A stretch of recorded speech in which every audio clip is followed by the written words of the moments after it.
Hi everyone, we are live and this is Friday. And I'm here to have a little chilling to you with you. And I'm here for the whole night. And I'm also blessed to introduce you an amazing guest. And here is Sherilyn. And thanks to her, I'm going to be also on camera because I wanna respect her because she told me, Ollie, be on camera, please. So here is me on camera, Yay! and feel free to introduce yourself while I'm checking on the tech back end if I am well live on LinkedIn and YouTube. Who is Sherilyn? Well, hi everybody. My name is Sherilyn Sharoyan. I live in sunny Minnetonka, Minnesota. I'm about 5 miles outside of downtown Minneapolis. And I know Ollie through some of our networking groups, and we talk in some form or fashion almost daily. I go through Ollie withdrawals if we're not communicating. Uh, for the past 7 years, I've owned my own consulting business, but my history is in telecom and Internet of Things in channel and partner sales. And that's what I'm looking back to going into. And I love how Ollie is trying to teach me French. I've got to work on that. And I also appreciate how Ollie is teaching me various technologies. So, again, my background's in IoT and data networking. Not all of this new stuff like live streaming and WhatsApp and Slack, but Ollie's he's giving it the old college try to teach me this stuff. So that's a little bit about me. Cool. So I am really blessed because I'm doing this podcast challenge since the 1st of April. There is a little exception. I was like 2 weeks under the weather, so I was wrapping up 11 days in at once. But I'm doing that on a daily basis, and I was blessed also to welcome my friend and neuro language coach Les, that I will see in 5 weeks in Sitges, Spain, near Barcelona for my neuro language Oh, conference. Yes, I will be there. I will see my community. There are will be 80 to 100 people there in Sitges, near Barcelona for the neuro language conference. And we are near 2,000 new language coaches all around the world applying the same principle of the new language and the new heart from the founder Rachel. I was also 2 days ago interviewing uh, maybe a person that you already know, Henry Cameron. Do you know Henry Cameron? the name sounds familiar, but it's not popping up in my mind. Okay, so his Okay, but other name is Dr. Hermy, and he oh, is the oh, okay, founder. yeah, yeah, yeah. Yep, yep. Oh, okay. As soon as you say that, yes, yes. Okay. Yeah, and because he lives also in Spain, I will sadly not be able to see him face to face because he's a bit like far and out of. If he was living in Barcelona, I would have been happy to say hello. But and this time, this year, I will really be more cautious. Last year, I was like um, unfolding all the veils, going 3 times abroad, like Barcelona, Italy, and also London. And it was probably a bit too much, but this year I'm going just to stick to Sitges. I will never say never, but normally I will say only Sitges until now, until my financial situation improves, because I'm also on the job search, and I think Nobody is in the audience could be as shameful as I am to announce that I've been job searching for too much months. And since 2019, September 2019, I'm unemployed. And I was sometimes searching, sometimes not searching, but most of the time focusing on trying to spread my wings on my entrepreneurship to become a language coach. But when you don't have any clients, or I will say when I am putting myself in my own path, because let's be honest, there is also a bit like me also that is not doing the required job to seek clients to do the job. And no, I it's really Mhm. Well, ironic that I could use the word I pay it. I do my best, and it's last month were a bit depressing for me because also I lost one of my last best friend. And yeah, so now I feel a bit better. So this session is about languages. It's also about mental health. That's why I merged Refrench Your Brain and the CafeDuBien because mhm. we all need mental health. So, dear Shelwini, now you have the hat of asking me any question. Tell me, how did you learn 5 different languages? Thank you so much for this question. So, first, I would like to have a bit of historical background. You are living in US as far as I know. Maybe I don't want to assume, but maybe you were only living in US. Although you have also the cultural background of Armenia, if I understood well. I Mhm, live myself in Belgium. Belgium is a small country that will celebrate its two-century anniversary in 5 years. Founded in 1830, before it was belonging to France. And there was huge fight since dozens and hundreds of years, even probably thousands of years between multiple people. And at the west we have France. At the east we have Germany. At the north we have Netherlands. At the mhm, south we have Luxembourg. We are in the core, in the heart of Europe. Our city Brussels, even the capital, political capital of Europe, aside the capital of Belgium. And so mhm, in Belgium, we are speaking officially three languages: French, Dutch, and German. Although I didn't have to learn German at school, ich spreche nicht Deutsch. I love to speak as much as I can German, but I don't know so much word. Aside Guten Tag, schnell, wunderbar, auf Wiedersehen, tschüss, all these kind of words. Um, and so French, Dutch, German, but I know just French, Dutch. These are my two languages. Then at the when I was probably 8, 9 years old, I was beginning to learn English at school. That is for my third language. My fourth language, I learned it 18 years ago in 2007. I was deciding to learn Italian. And since 2008, I've been 12 times, I think, in Italy. I didn't count, I need to count it, but and probably 60 to 65 cities during my 12 travels. At some point, I was like, "Ooh, I have 2 weeks to go in Italy. Let me explore 7, 8 cities." Or, mhm, for instance, between Bologna and Firenze, I was seeing probably 6 or 7 other cities around. So Ravenna, Modena, Parma, Arezzo, Ferrara, Lucca, Pisa, Firenze, Bologna. So by instance. I was really passionate about Italy. At some point, I was even envisioning to live in Italy, but my friends told me the non andare via, to not go there, to not go living there. And probably they were true because life conditions in Italy were is a bit harder than Belgium.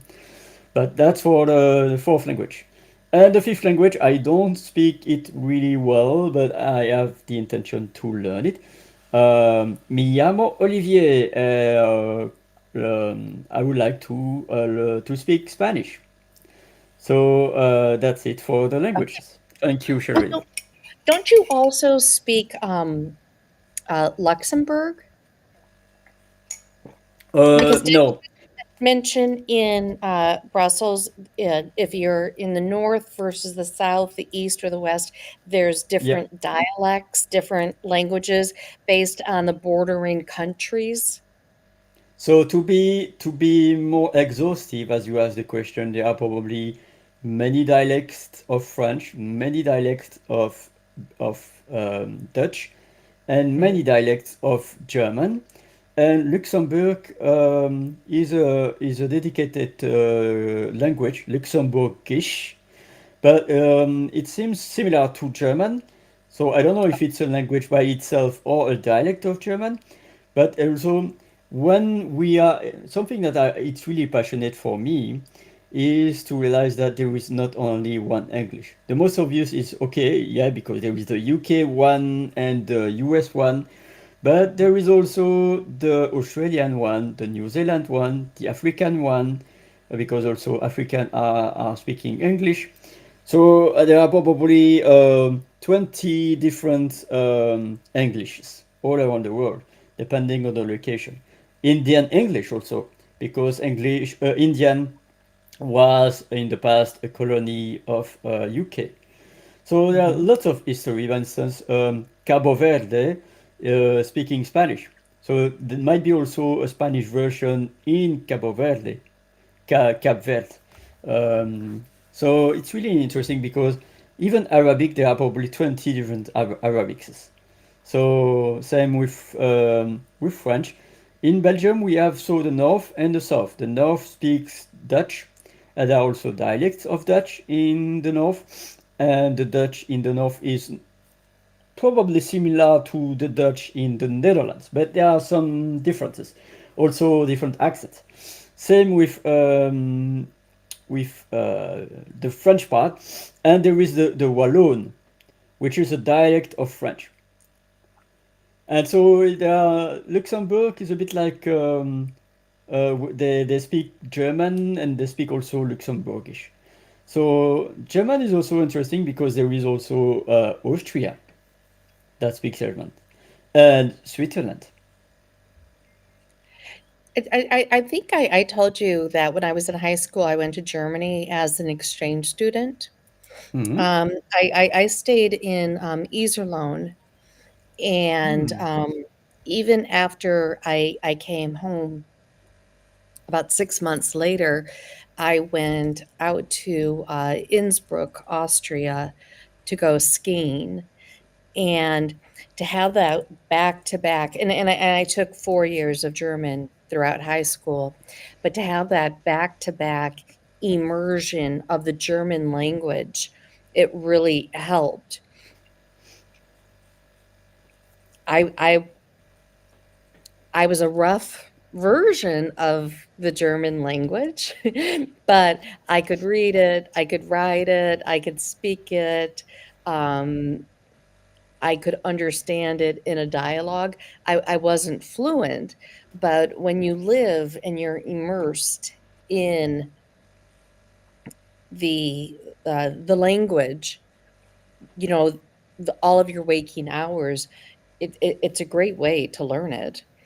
And unfortunately, it's been so many years now.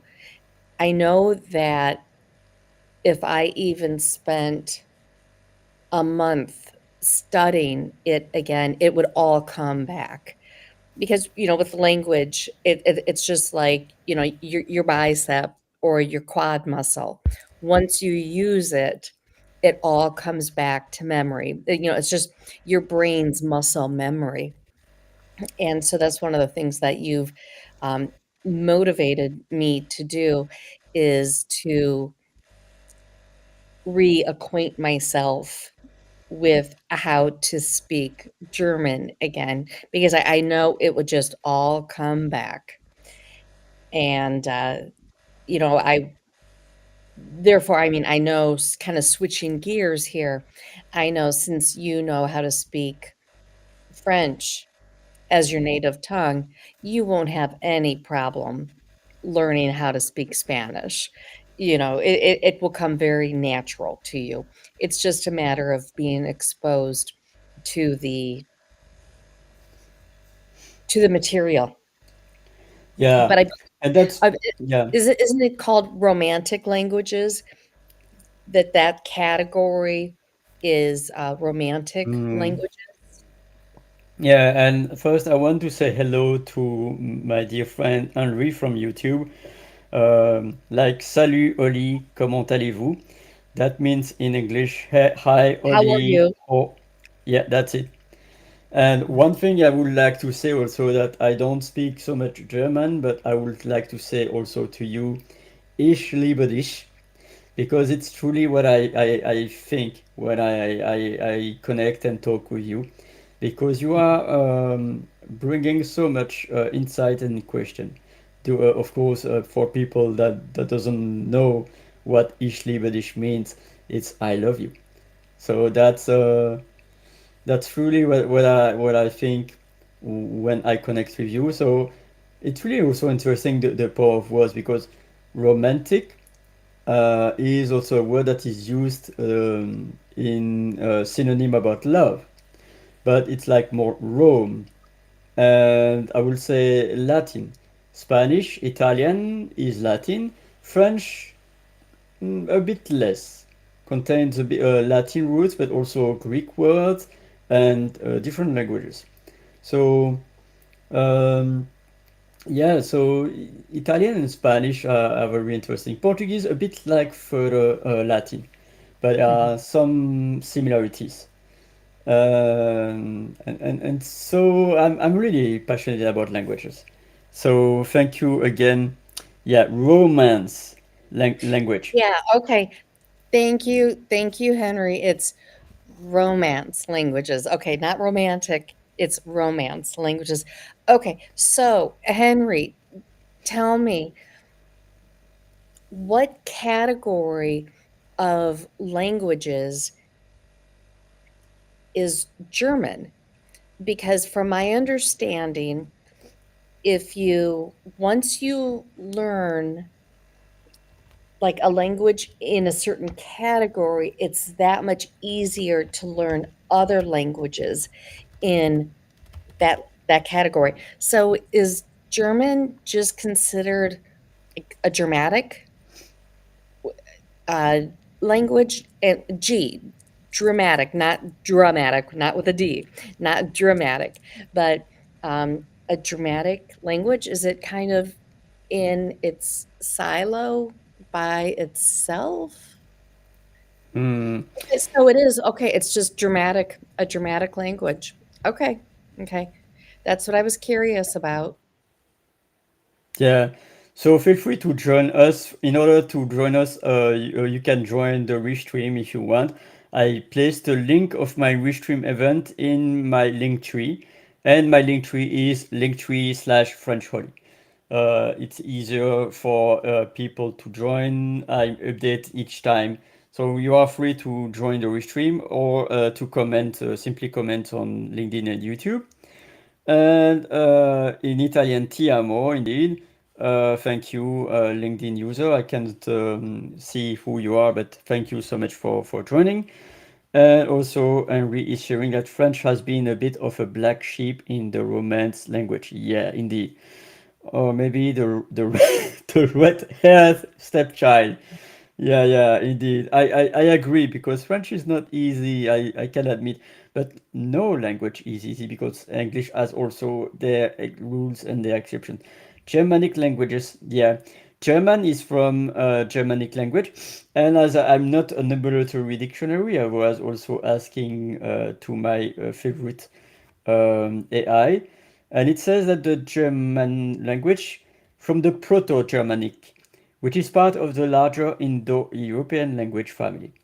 So the German shares a common ancestor with other Indo-European languages such as English, Spanish, French, and many others. German evolved through several stages, including Proto-Germanic, which was spoken around 500 BC. Around 750 BC and 600 BC, two significant sound shifts occurred, leading to the separation of Proto-Germanic into distinct languages, with modern German emerging as one of them. I'm not going to voice the rest because there are too much information following, but I will say also that it's really interesting because English is the bridge between the Germanic and the Latin. They are containing some words from the Latin and some words from the Germanic. There is an example because I don't know the word in German, but I know the word in Dutch. So it's a bit similar. It's castle. And that's why what it's really interesting. So castle in English, the fort, the medieval construction, and in Dutch it's kasteel with a K. Kasteel. Castell. And Castell? yeah, yeah. Okay. And in fact, in the Old French, okay, welcome, Henri. You are joining us. And in French, before it was becoming chateau, that you might know with the wine, like Chateau Lafite, Hmm. Chateau Dom Pérignon, Chateau this, Chateau that. Before that, in the Old French, it was Castel, Castel, Castel. So it's really Okay. interesting. So hi, Henry, welcome, welcome.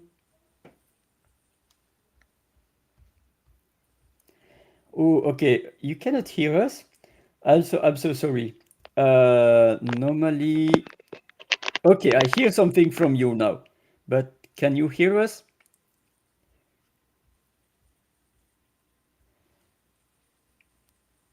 Maybe not. Maybe you cannot hear us, but I was able to hear some mic.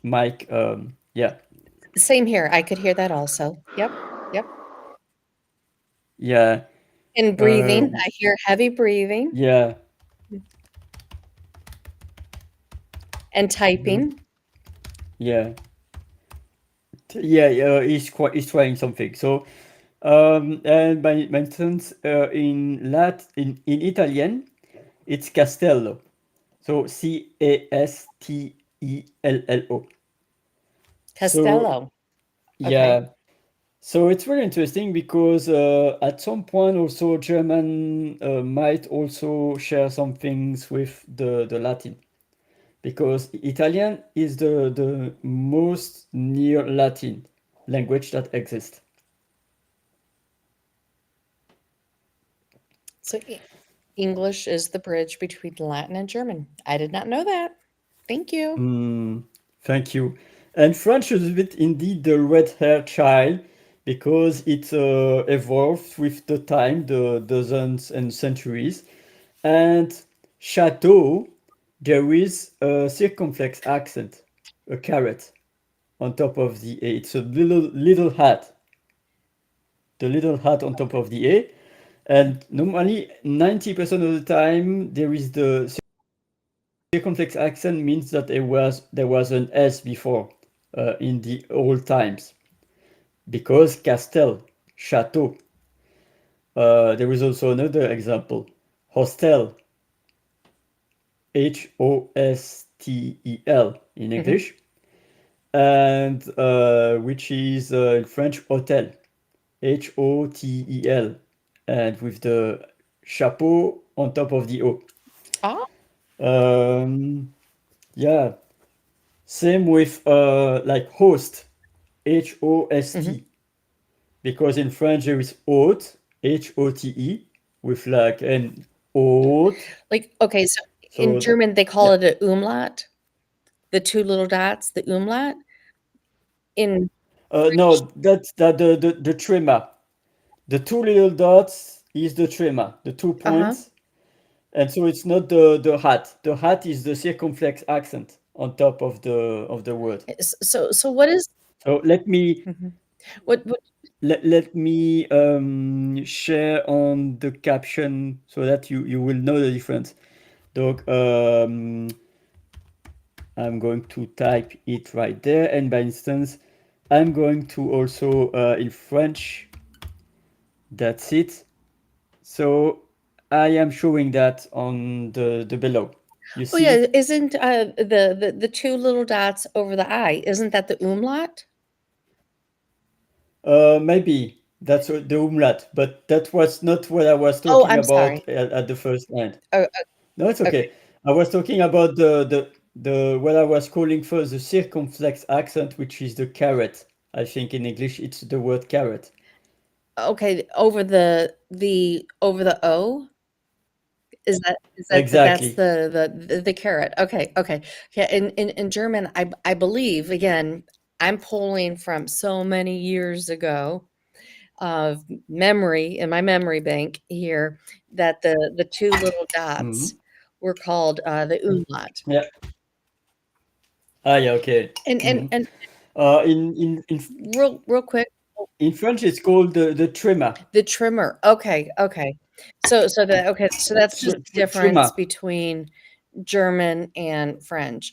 But real quick, Oli, I noticed, Cecilia joined us. Right. Okay. Yeah. Welcome, Cecilia. Yeah, I just wanted to say hi. Hi, Cecilia. Hi. Hi, Cecilia. Yeah. Yeah. Indeed. Yeah. And so here I was Okay, so the little dots is sharing. the umlaut in German. Okay. That's what I thought. Again, it's been so Yeah. many years. Yep. So it is the umlaut. Mhm. Good for me for remembering Yeah. that. God. Because Mhm. when I And German has also particularities about the language because there is the a letter that is similar to the B, which is in fact special accent that is replacing the double S, like Straße. Straße is street, street. yep, yep, yep. Yeah. And so it's Strasse, but there is also another way to write it with a kind of a B that is like a little B below, with a little accent below. Oh, okay. And so I don't know Strasse accent because I don't know by heart, but I'm going to check right now. So yeah, I'm going to copy paste here. Uh, no, the umlaut. You were talking about the umlaut. Yeah, the 2 little dots above the I. Oh, yeah, that B. Yep, yep, The yep. umlaut is Which this which sounds this like one. a double C, right? I mean, a double S, right? That Yeah, B or double yeah, S? it looks like a kind of a weird bee.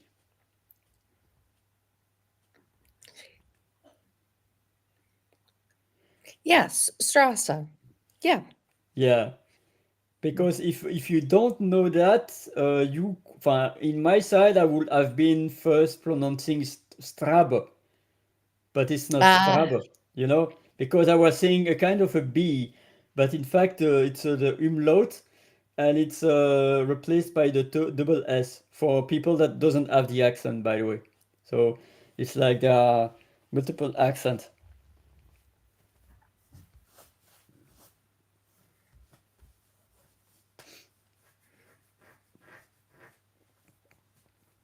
Exactly. Well done.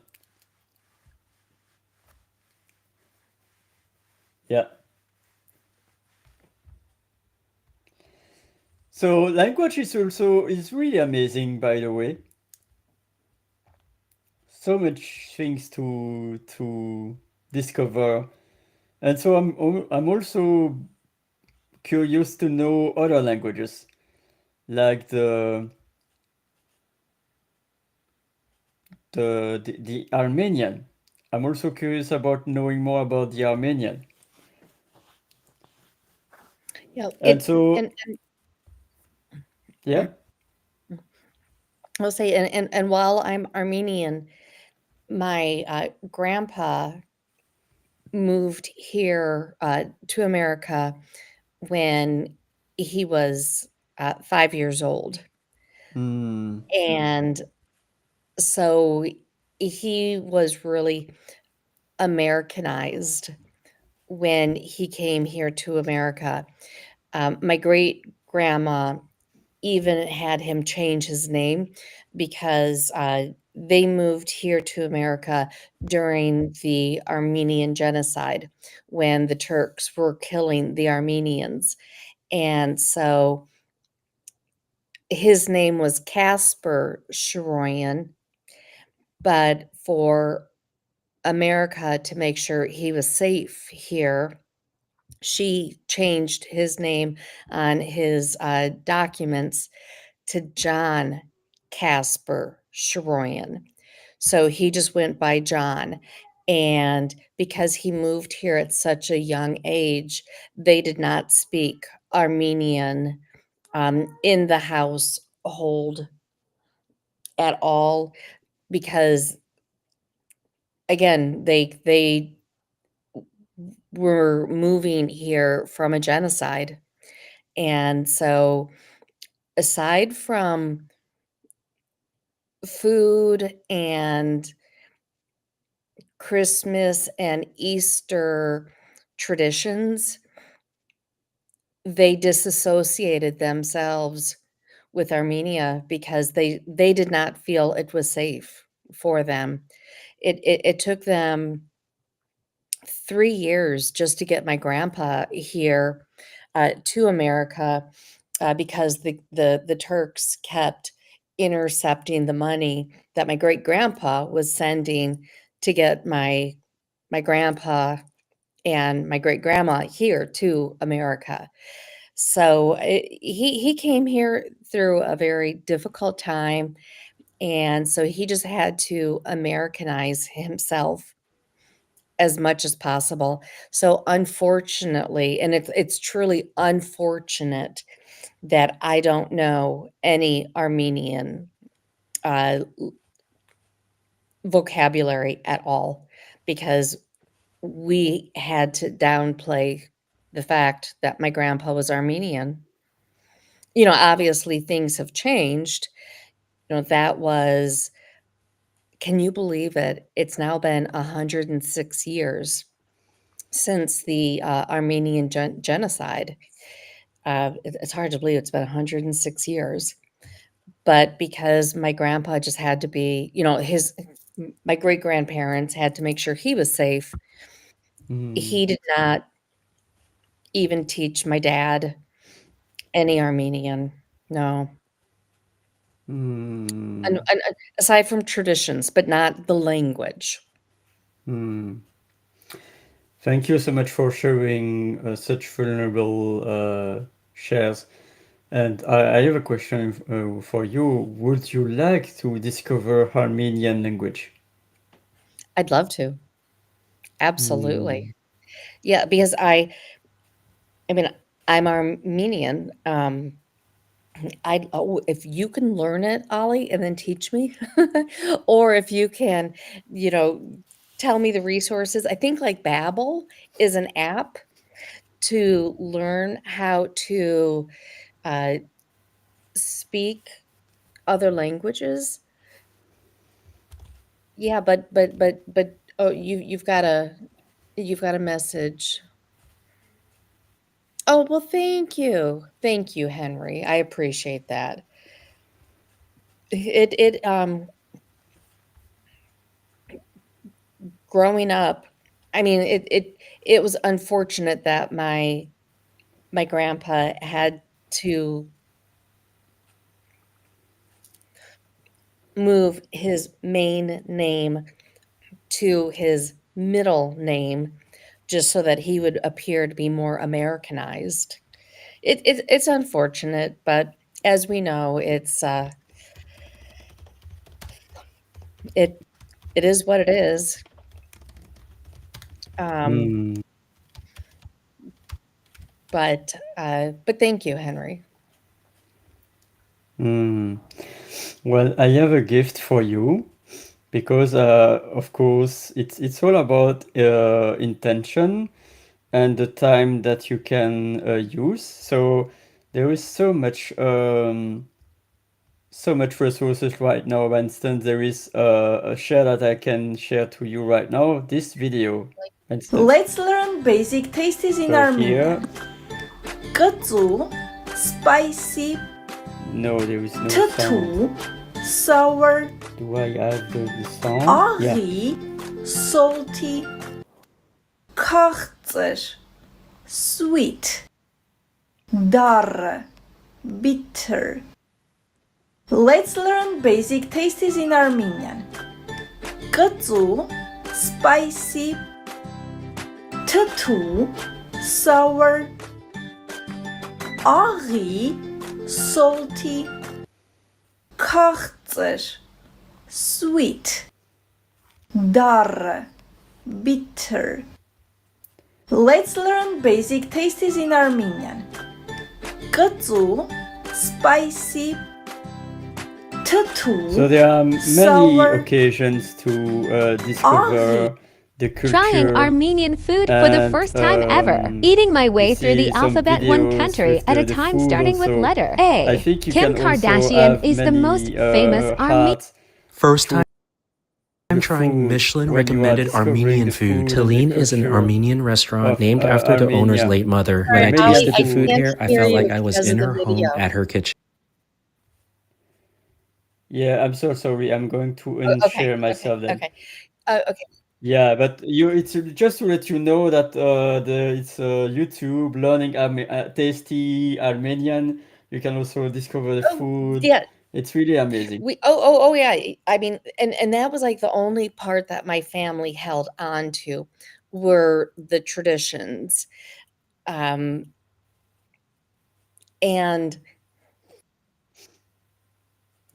because again, they just had to Americanize themselves.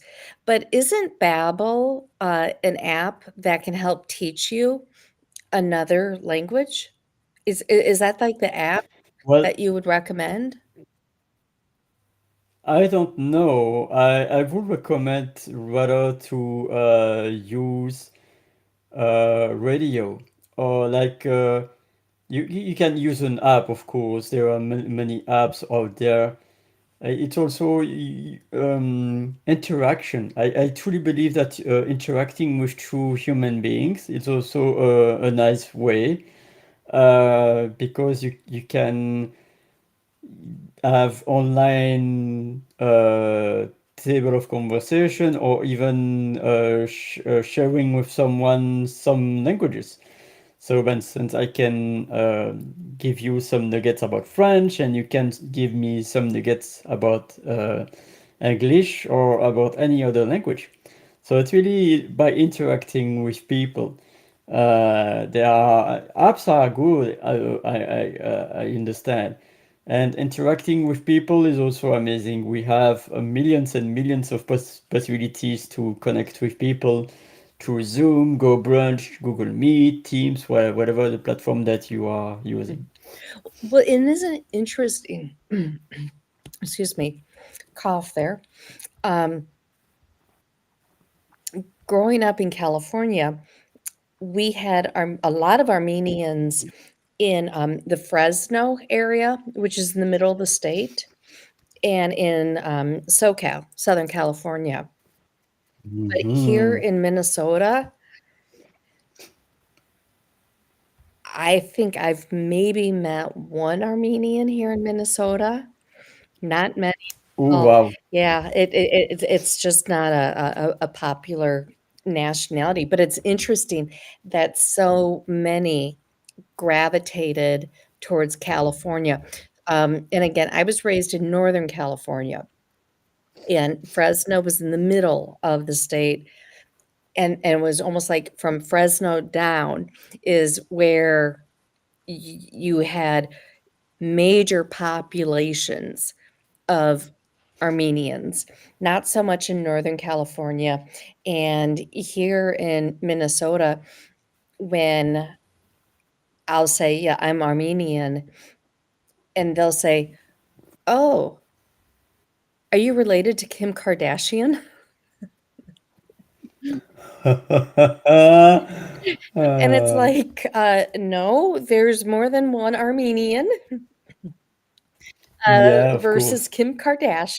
It's like it's like as if you joined from Mars or from Venus. Exactly. Oh, are you related to this one person? Yeah. Yeah. So, Henry, yeah, so I was raised in Modesto, which is in Northern California. And then I moved out to the Bay Area after college. And then I moved out here to Minnesota about 27 years ago. And, but because I didn't grow up here, and I went to, grade school, high school, and college in California, I'll always consider myself a Californian. Yeah. Yeah. Where are you out of? Where do you live? What state are you in, or what country are you in? Well, while Henry will share, um, I'm really blessed because it's about discovering cultures and languages. But the question I would like also at some point to share, what does it look like? Because at some point there is also assumption based on appearances or based on names or language that might be wrong. So that's why it's really important to not assume and to ask the person the question, because at some point also I was thinking that a person was speaking Italian by his family name, like Fernando Carafoli, something I just invented, but maybe it's not Italian. Like also it could be also triggering for the relationship because maybe it's Sicilian, and for some people from Sicilian is not from Italy. It's like telling that someone from Corsica is from France. Some people might say, no, we are Corsicans, we are independent. So here is the reply Oh, of. okay, you're from NorCal. Okay. Okay. I used to live in Pleasanton. That's when I moved to the Bay Area. I moved to Mhm. Pleasanton. Yeah, I did my grad studies up in Moraga at St. Mary's College. That's what took me out to the Bay Area. Yeah. We're Mhm. okay, so you're from NorCal, uh, but what area? Woohoo! Go Bears! Real quick, Ollie, what you mentioned about names, how people may think you're one nationality over another because of your name.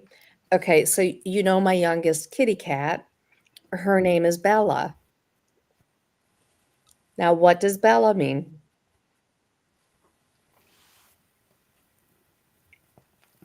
Well, of course, Bella means beautiful in Italian, but I might be wrong. Exactly, but she's a Minnesotan. She was born here in Minnesota.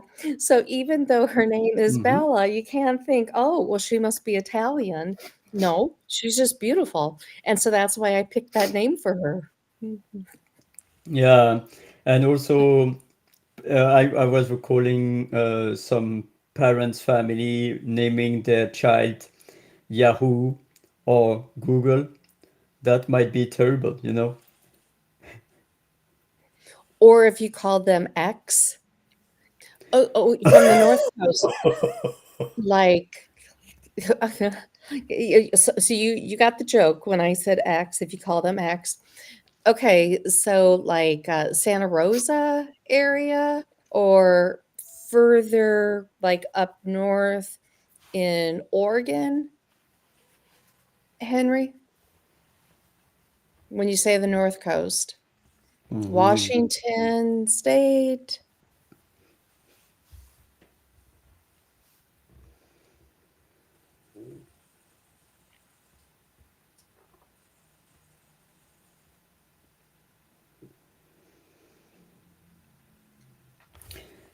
Well, I'm going to take some chocolate right now. I don't know how you eat all that chocolate. Nor drink all that coffee you drink.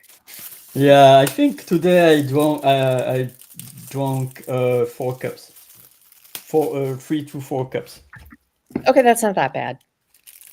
Yeah, No, I never that's drink more than 2 cups, so 3 to 4 cups is an exception. okay. Okay. That's not that bad. Well, I have also my Italian coffee machine. That's right. Yep. Yeah. Oh, Mendocino, Sonoma area. Yep, beautiful area. Yep. Do you still love it? Do you still live in that area?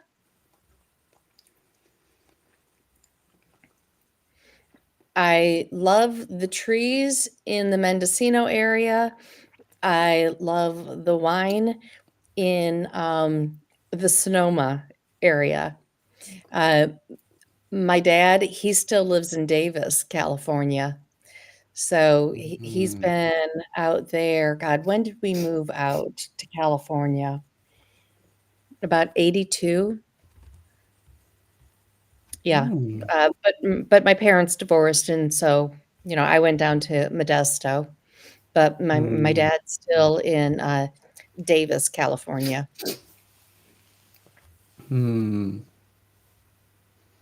Yeah, beautiful area. And one of the things that I loved when I was, growing up out there is there's just so much to do. Whether you go to Yosemite, go wine tasting, go to Santa Barbara, go to all of the really cute B&Bs in wine country. Okay, yep. Okay. No, I see what you're writing. Yep. It's a beautiful area. Yeah. Uh, you'll laugh. Right after college, I used to manage the Oakland airport. It's hard to believe I had that kind of a responsibility when I was so young. I would never do it now, because just it's not as safe as it was back then. One of my Henry, one of my best memories was in high school. If I couldn't sleep, I had no problem getting up at 11 o'clock at night and running along the canal banks and running through the almond orchards. It was so safe. Had 0 problems. I'm so glad that I had that experience. Yeah. Do you by chance, do you ever get down to Modesto?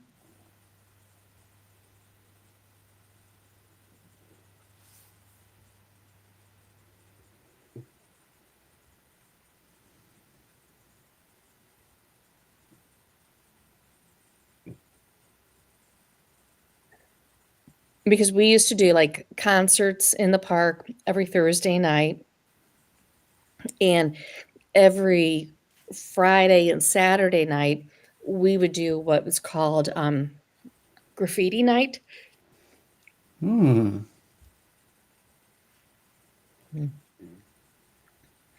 Oh, yeah, I was a manager. And and yes, I managed the airport for about 3 years, and then I accepted another position out because I was getting to know the OPD a little too well, where on the weekends, we actually had to wear bulletproof vests. And Ooh. that's when I thought, "Yep, this was a great experience." I managed their P&L statements, and having to get to know the OPD so well, we were on a first name basis every weekend wearing bulletproof vests. I was just like, "No." Yeah. It just Oh, no. you have an apparition. You have an apparition behind you. Well, who is it behind you? A new kitty cat. Oh. Well, of course, Ollie. You know who that is. That's Lily.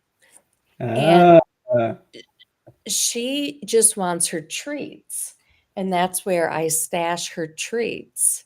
Yeah. So I stash extra treats there so I don't have to open the bag, because if I open the bag, then the other two girls come running because they're like, "Oh, treats. It's time for treats." And I don't know if I told you, Bella, her surgeon wants her to go on a diet. So I don't want to be opening the bag too often. But this is Lily. You've met Lily before. yeah. Isn't she beautiful? Indeed. Welcome, Lily. She's my middle child. Mm-hmm. She's my diabetic child. Yes. Mm. And she's just all about, where's the food? Where's the food? Where are the treats?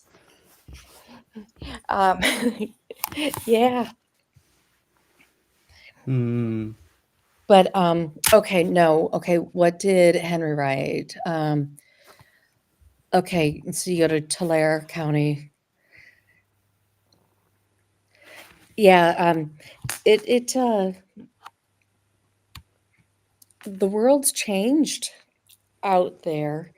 Um, but it sounds like you're in, from my memory, again, I've been here in Minnesota for 27 years, but from my memory growing up there, I mean, the area that you live in is just gorgeous. But I made a good call for myself to leave the Oakland airport. Um, it oh, okay. So this was in 1998, not to date myself, but we had a car arrive to the Oakland airport with a dead body in it, in the trunk. And the OPD came out and said, it's New Year's Eve. Or maybe it was 97. Maybe it was 97. And the OPD came out and said, it's New Year's Eve. Our death count, our murder count is only at 99, and we don't want it to be over 100. Could you please not report this murder until the morning? And that's the stuff that I was dealing with because I was the manager. And so I said, yep, we'll pretend this phone call, but they actually came out in person to make sure that the person actually was dead. And yep, the person's dead. And that's when I was like, nah.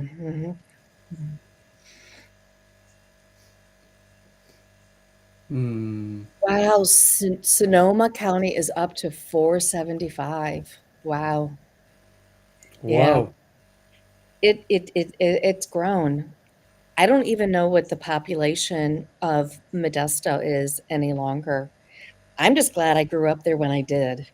It was beautiful back then, and until the gangs moved in about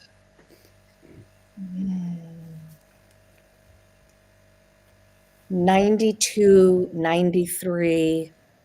And that's when, because remember, okay, Henry, do you remember that movie, Graffiti Nights, Ron Howard produced it, and it was filmed down McHenry Avenue uh, through Modesto.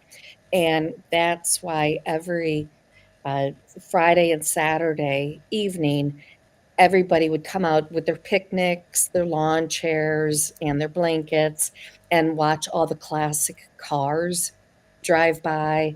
And it was just a really nice community gathering. And it was great until the gangs moved in. And that's when they eventually closed down graffiti nights.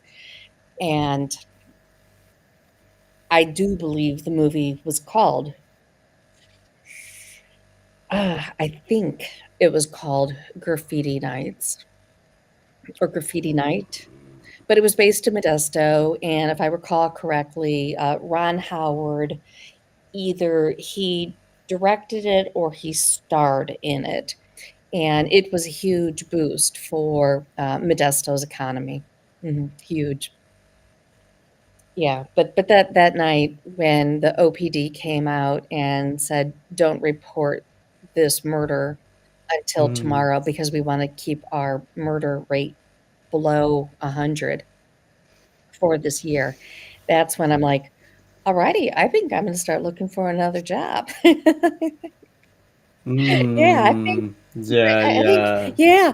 yeah, because you know, I should not be on a first name basis with all of the officers at the OPD because they were always out at the Oakland airport. It was just like, no, no, I'm too young for this. But again, I value that experience and what it taught me as a young adult. Because again, I was in my mid 20s, completely different world today. Oh, yeah. In Isn't 20, that 30 funny though? years, in 20, 20, 30 years, things changed a lot, even in Brussels. So at some Yeah. point, I don't recognize some parts of my city because they evolved so much. We are in the center of Brussels where there is a Grand Place in the Bourse. It became pedestrian probably 15, 20 years ago. And so since 15, 20 years, it's pedestrian and there is no more huge traffic as it was before. Mhm. Yeah, so there are lots of evolution and of changes. Yep. And of course, the Oli of today in 2025 is not the Oli of 2000s or in 1990. So yeah. I would have to say I'm very fortunate that I found this little community that I live in Minnetonka, Minnesota. That's not Hmm. that's not that bad. Mm-hmm. No, that's not that bad. Um, so that really isn't that bad of a jump. Now, my stepfather, he used to be an ADA for Stanislaus County, and he would come home, and as an ADA, he dealt with all the gangbangers. He dealt with the prime of the prime, and he would share stories. And that's why when I moved out to Pleasanton, it wasn't a hard sell. Well, especially because I went to grad school, out at St. Mary's. That's really okay. So that's okay. 20, 30. That's only 55,000 over 30 years. That's not that bad. Now, I know my mother just moved from Modesto to check this out, Henry. You're going to laugh at this. To Sparks, Nevada, because that was where she could find the best nail stylist for her nails. was in Sparks. Yeah, Minnetonka. That's where I live. Yep. Are you familiar with Minnetonka?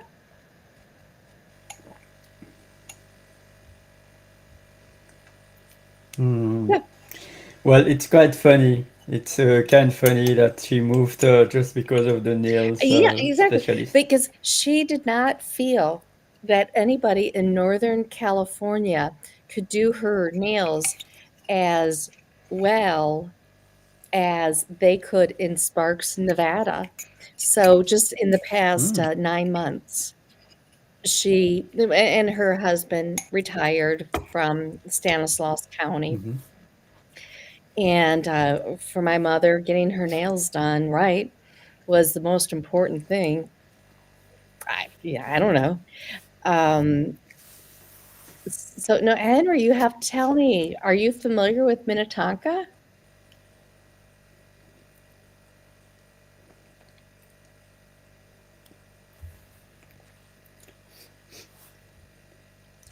Oh, okay, but you spelt it perfectly. Okay, so that's why I thought you were familiar with it. Yeah, you spelt it perfectly. Yep. No, I feel blessed, even though I'm 5 miles from downtown Minneapolis. I'm very blessed that I found this community. It's only 30 homes, and we're on a private dead-end road, on a pond, on a wooded lot. So nobody can build in front of me, nobody can build behind me. Wow. And aside from like the UPS trucks or the Amazon Prime trucks or the FedEx trucks, unless you live here, no one knows this community. And That's the dream. so That's the it dream. it is, yeah. I've lived It here is a now. luxury. It is a It luxury. And yeah. 5 miles, 5 miles isn't so bad. Yeah, yeah, you can literally also decide to walk to with that. 5 miles is yeah. Yep, and I have easy freeway access. Not that I would want to work in downtown Minneapolis anymore because things have changed. I I I did. Oh yeah, yeah, Henry, you did. You spelt it perfect. Yeah, that's how it's spelt. Yeah. No, I'm not kidding. That's why I thought you were familiar with it because you spelt it. Yeah, that's how it's spelled. Yeah, Minnetonka, Minnesota. But I have the luxury if I want to go to the orchestra or to an art museum, I'm 5 miles away from it. But yet I have geese, I have turkeys, I have deer, I have swans, I have ducks, in my backyard. So, yeah, I found my little place of heaven. And Henry, you will laugh. When I lived in Pleasanton, again, this was 27 years ago, I paid more for a 525 square foot studio apartment than I pay for a 3,200 square foot townhome today. And that was 27 years ago. That's how expensive California is now, especially, the Bay Area. And I'm sure where you live also, because you're along the coastline. How far do you live from the ocean?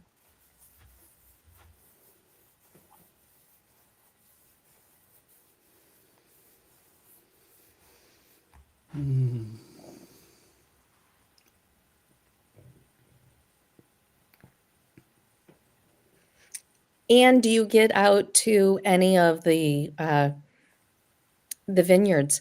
Okay, Henry, you have to tell me, can you see me online here? Can you see me?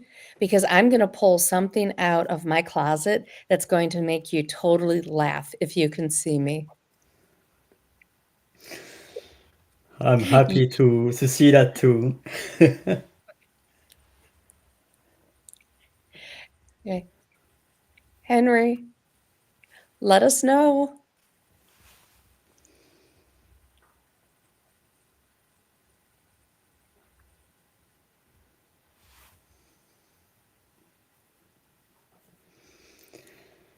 Yeah, and I will not mention what you asked not to mention a few hours ago, but it was so Oh, beautiful to see you. my hat? Yeah, it's up to you to share now. That you asked to not share it, but yeah, well done, amazing.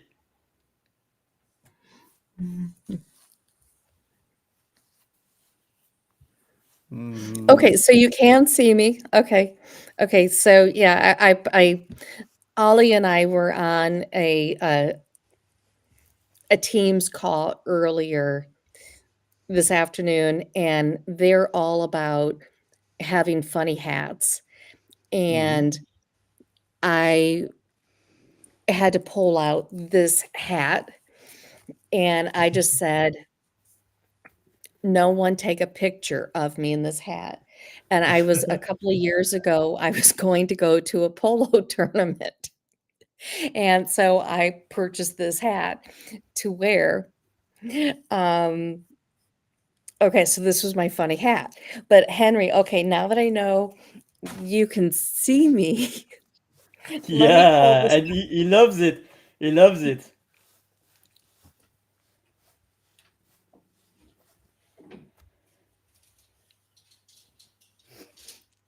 You are very surprising, dear Sherilyn.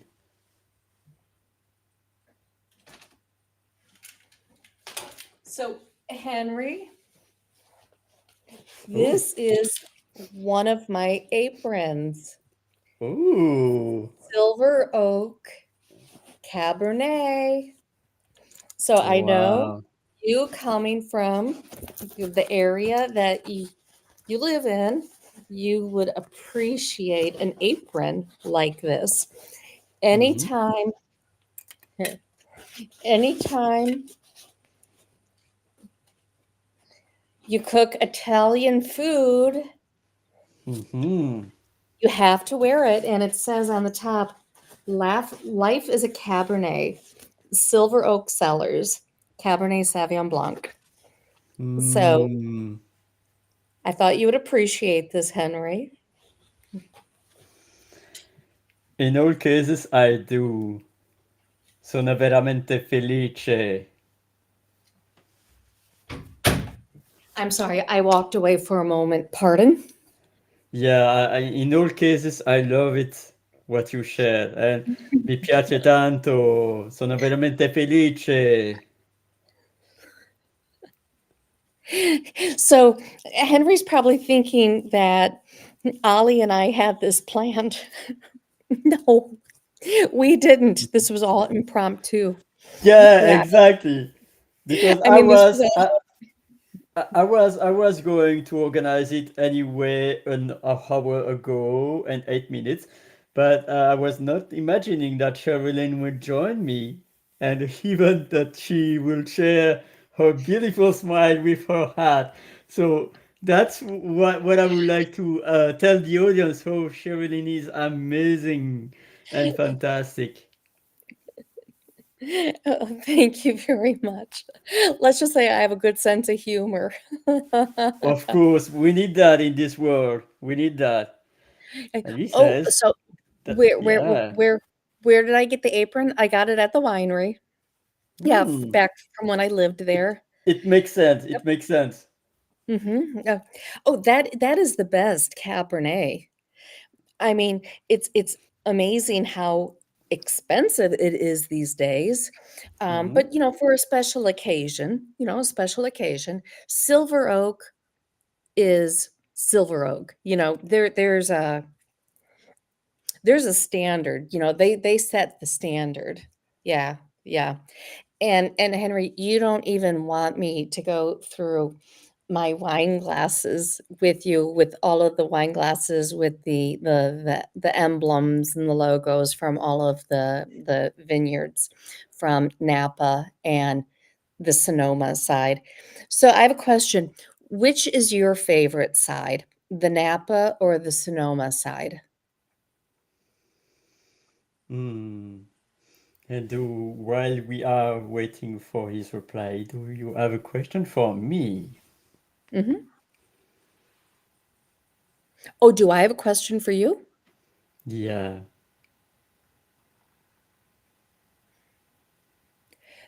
Something, let me think, because you and I talk so often that I feel as though I know so much about you just because we talk almost daily because I've got to get my Oli fix. Were you professionally educated in all of the languages that you speak, or did you learn them just because of the country that you live in and you were exposed to them by just traveling, going on a holiday, going somewhere to visit, your parents or a family member? So did you learn all of those languages through your education or just through regular life? That's very interesting. So, French, native language through education, it's cool, of course. Dutch also, because it's mandatory to learn Dutch. And it makes sense if we want to have peace with people speaking Dutch. English also, because it is a necessity.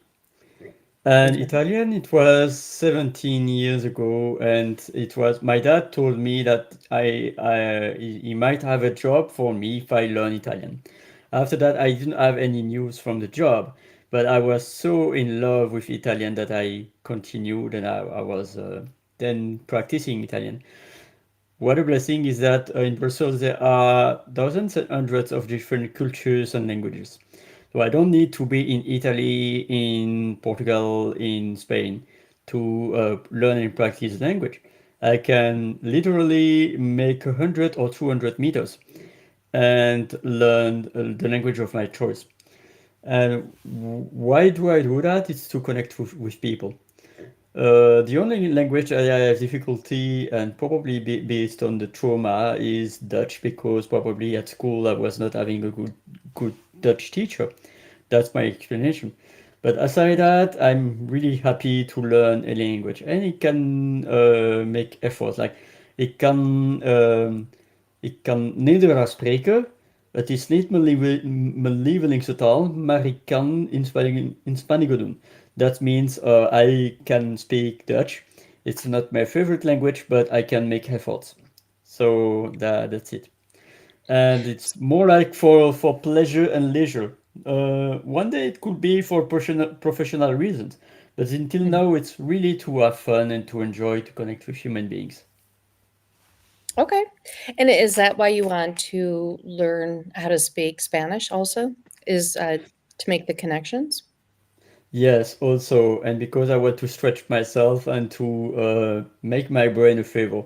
When you are learning and speaking a new language, you are entertaining your brain, you are decelerating the aging, you are keeping young Yep, because you're it's staying about cognitively neuroplasticity. strong. Yep, Yeah, cognitively strong. and what is amazing is when I was 7 or 8 years old, I was visiting my granddad, and we were doing something that's called in French mot croisé, which is crosswords. And there is an equivalent in French, a synonym that is called sport cérébral, which means cerebral sport, because it's the sport of the gym of the brain. Okay. Yeah. No, everything you're saying makes sense. Ali, by chance, do you speak, I'm sorry, not speak, do you play chess? Ooh, that's a great question. Not now, but I used to. Even in the 80s, I don't have it anymore. I don't think I have it anymore. I think I gave it to someone. But in the 80s, my dad offered me a Kasparov electronical chess. It was electronical. It was like with lots of programming. I love it so much because I was able also to program some games or to yeah. So it was Kasparov electronic chess device, and I had great moments with that. Yeah, so I have I don't play any more chess, but I know some rules of the chess. And it was great. Okay, I'll make a deal with you, and let's see if Henry wants to join us with this, or if Cecilia wants to join us with this. Mm-hmm. Let's see. Okay, so Henry got back to us. Okay, he only knows, Sonoma County. Okay, Mm-hmm. all right, so, Henry, I'm going to have to tell you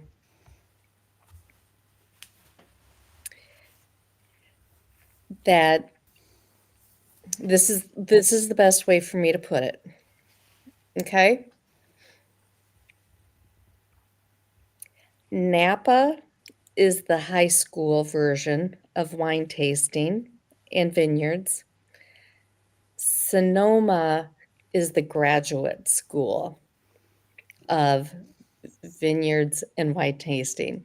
So if you're only familiar with the Sonoma side, yeah, you don't need to go to Napa. You know, when I first turned 21, we would go to Napa, and that's where, you know, I learned all about wines, et cetera, et cetera. And I seriously graduated to the Sonoma side. So you're doing well. If that's the side you know, yep, you stick with it. Yeah, and from my understanding, again, it's been so many years, um, aren't there vineyards now in Mendocino County also? From my understanding? Aren't there? Correct me. Please let me know. Mm. 'Cause I think Mendocino County is now like the if I recall correctly, Mendocino County is now like the doctorate level of vineyards and Ooh, wines. wow. So it's like there's progressions. But everybody, you know, has to start at the high school level. Then you go to college, then you go to graduate, then you go to the PH level. And I don't have my phone next to me, so I can't Google it.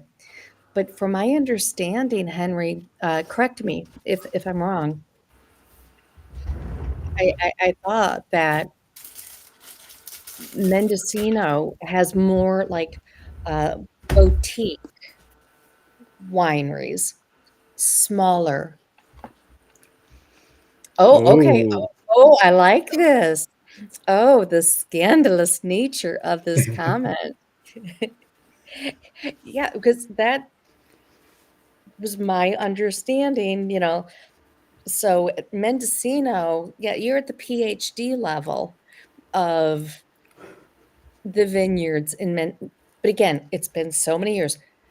How are the vineyards in Mendocino County? How are they? Well, for sure, you have to connect with Henry a bit later. I don't know if she's in LinkedIn, but feel free to connect with each others. I'm going to encourage you. By the way, I'm going also to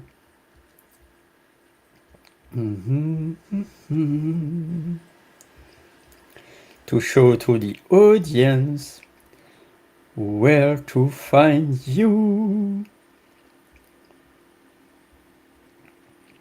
So feel free to connect also with Sherilyn,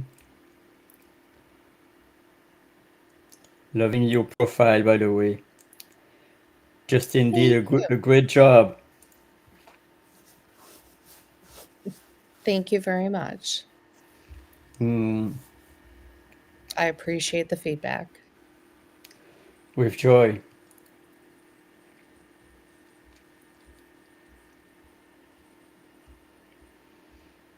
Hmm.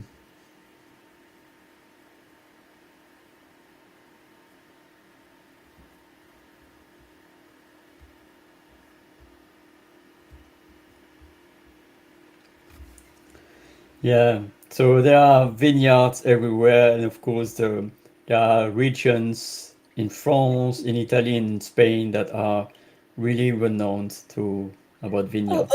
Yeah, well, the thing is, though, Ollie, hate to say it, once you're from California, you're always a little bit of a California snob from the wineries perspective, even though there's um, fabulous wineries, of course, in France, in Spain, absolutely, but when you grow up on California wine, you kinda gravitate. Okay, so what did Henry say? Okay, yeah, okay. Yep, they've yeah, unfortunately, the consolidation. Yeah. Okay, so Henry, real quick, and then I'm gonna have to jump off because I have to get Hmm. Lily ready for her insulin. Hmm. Um, uh, Henry, oh, wait, I forgot. I was gonna offer all of us, uh, a, uh, a challenge. Hmm. So before let me first ask Henry this question so that if he needs to Google it, he'll have time to do it while I pose our challenge to the group here. Um, Henry, what is the largest worldwide vineyard that came out of Modesto, California? And I'm not going to say they're the best, not at all, but they have purchased and consolidated with so many other wineries worldwide Hmm. that they are considered the largest, but they started as a table wine. So, Henry, while I pose this challenge to the group, let me know if you know which winery that was. Hmm. So, the challenge I pose to the group here is Oli, play chess. Okay? I'd like to learn how to speak Armenian. Yeah, and that's why, Henry, that's why I'm giving you these few minutes while I pose my Hmm. challenge, so you have time to Google it. Because when I mention the name to you, you're gonna be like, "Oh, yeah, that's right, I forgot about that one." Again, but through acquisitions, through, the past 35 years, but you'll laugh at it. Um, like, Oli, in order to have to, hold each other accountable to continue to, you'll be back, like, in a week or in 5 minutes, Henry?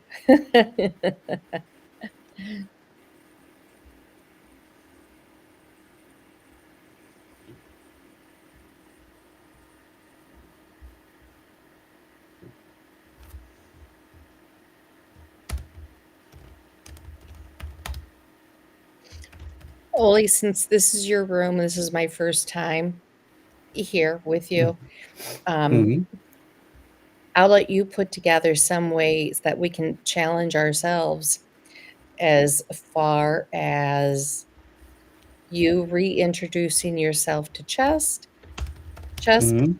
me learning Armenian, Mhm. maybe Henry has a goal, maybe Cecilia has a goal, and we just kinda hold each other accountable for our Mhm. goals. But I'm gonna have to Yeah. go just because I have to get Lily ready for her insulin. Just few Um, seconds, please. yep. I'll wait. Yep, because I don't know, when Henry says he'll be back in a few. Mhm. So here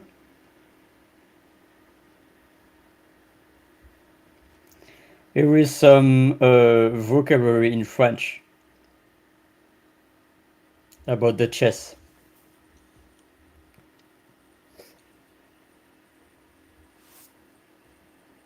Oh, I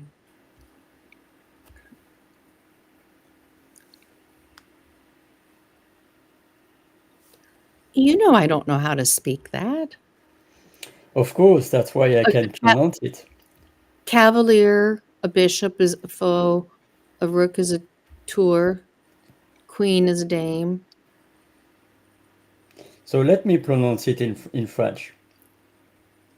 Okay. Échec, échec, échiquier, pion, cavalier, fou, tour, dame. But I will say more reine, in fact. That's why it's important to back up with a native French speaker and not an app. Because maybe the AI or the app is wrong, but normally I was learning it was more reine because there is a roi. King is le roi and queen is la reine. Then échec, échec et mat. This one I was not knowing, by the way, in French. Then castle. I don't know. First time that I see that. What I could say more. Too much vocabulary I was not knowing, but it's really interesting, by the way. Pion, fou, cavalier, tour.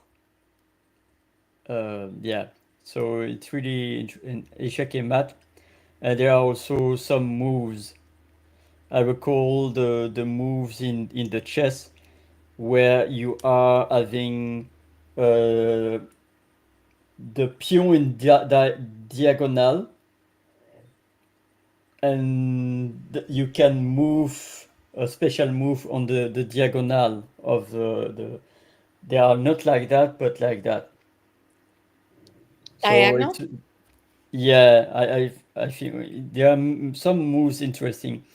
What I like the most is the imprevisibility of dealing with different aspects of each element, because especially for the knight. The knight has the ability to move differently. So if I have to define myself as a piece of chess, it would be the knight, because I'm a bit weird. I can move two steps and one, or one step and two, you know? So I'm a bit like weird. But it's also to realize that in the chessboard, there are many things to take account. The foo, which is the crazy, the queen, the king, and of course the most important is to protect the king. Right. Mhm. But I would say the most important is not to protect really the king; it's to protect the queen, because the king is not potent. The queen is having the magic power. Yeah, queens do have magic power. Yeah, Yes, absolutely. exactly. Yeah, and the king cannot move like he can just move like the one case at a time. Yep. And so if you lose the queen, then there are great chances that you can lose also the king. Yeah, but I want you to quit calling yourself weird, Oh, okay? Because but remember, this is a I'm this is a I'm positive attribute. I am the norm. The world is normal. The world is truly weird. And as a weirdo, I'm normal. As a weirdo, I'm sane because I am myself. well, remember, I'm the crazy single cat lady. So I'm Yeah. weird, okay? According to our Vice President of America, JD Vance, said, crazy single cat ladies. So I'm weird according to our political people. But I So can tell so don't you, call I can tell, yourself weird.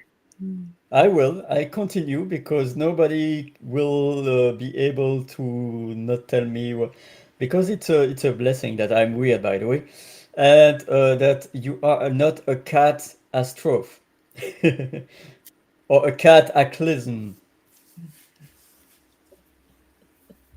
Let's just say that on the call we were on earlier, the fact that Hope has 4 kitties and I only have 3, I'm like, "Hope, you make me look good."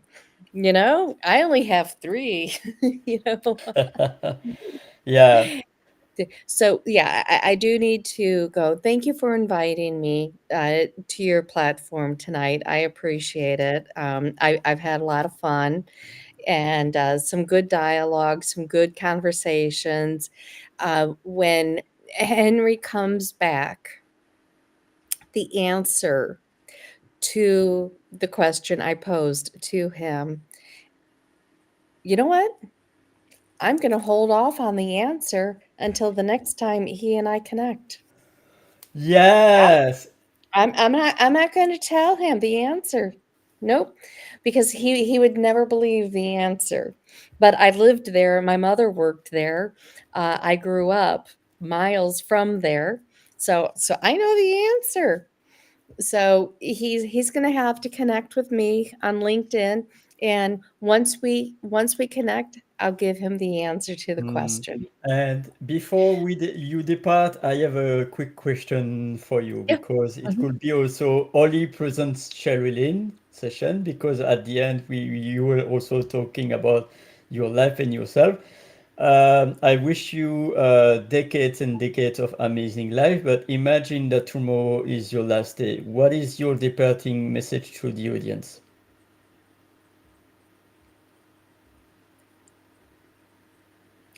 Express gratitude and love to everybody and everything that you know tonight.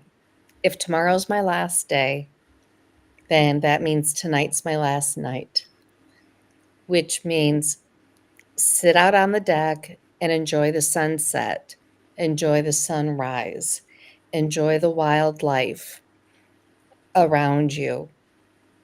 Let individuals around you know how much you appreciate them and the impact that they've had on your life. And express gratitude. Don't worry about emptying the dishwasher because if you're not gonna be here tomorrow, who cares about the clean dishes in the dishwasher? Don't worry about vacuuming the carpets because if tonight's your last night, you're not gonna have to worry about it anyways. So just focus on what's important, and that's gratitude and love and appreciation. And expressing it. That's the most important thing. It's one thing if you just keep it up in your brain, but you're not expressing it. Ex Wow. and Ali, because I know how much coffee you drink, I didn't say espresso it. Uh, I said express it, yeah, not espresso. exact. Ah, yeah, yeah, yeah. I will say, what else? Like doing my George Clooney, what else? So thank you so much. It's a blessing to connect with you and much love to you. Thank you for inviting me, and I know it was really impromptu, and I'm sure Cecilia and Henry think like we had this planned. No, it was we were Yeah. just flying at the seat of our And pants. welcome to the replay team. Welcome also to the replay team because you never know who is watching it. And probably it might be your next recruiter. Who knows? You never know. Okay, awesome. Hey, Bye. have are we still doing Monday? I'm sorry, Sunday movie? Yes, we will. We will. And this time it's Origin, which is an anime that the one that I showed to you in the future. Oh, that's right. That's right. Yep, Yeah. yep, yep, yep. Okay, awesome. Okay, Yeah. see you on Sunday. Yeah. You too. Bye. Okay. Bye-bye. Bye.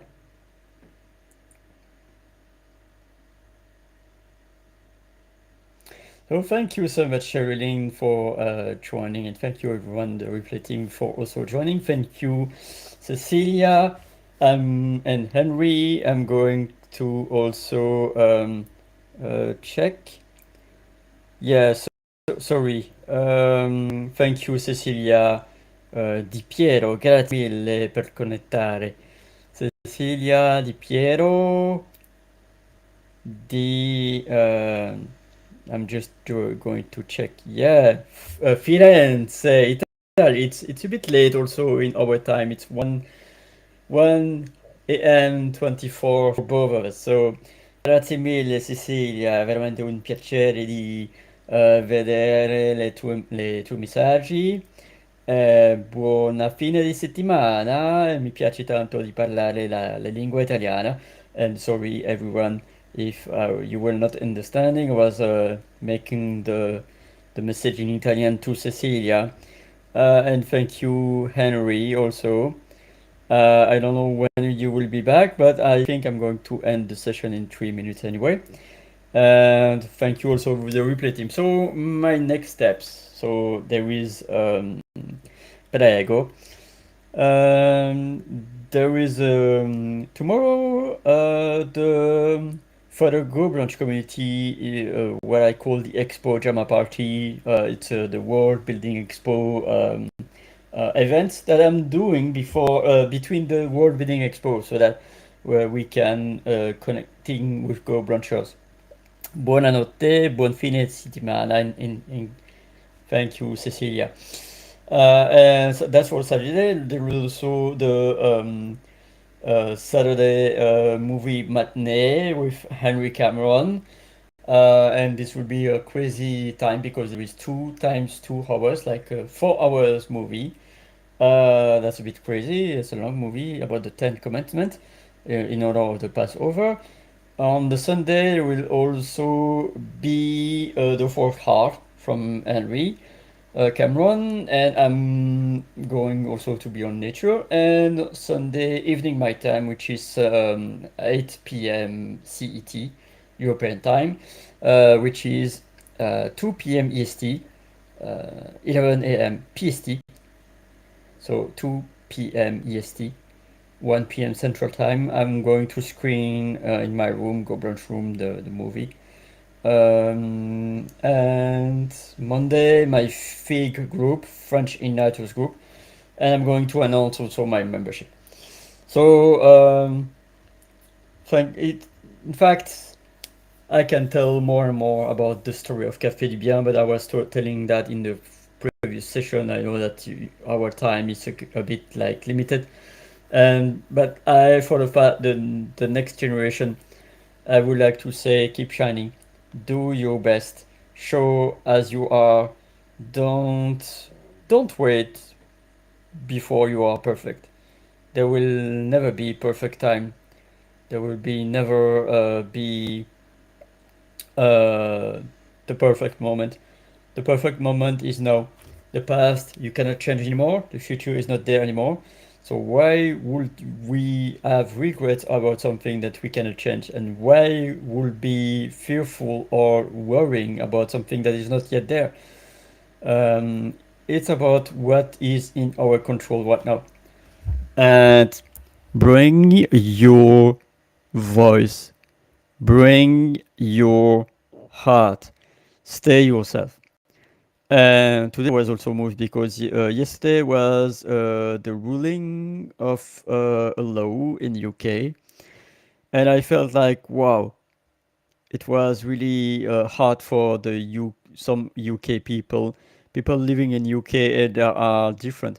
It it is not only impacting trans women, my friends, because it's about the court of UK decided what is a woman and what is not a woman.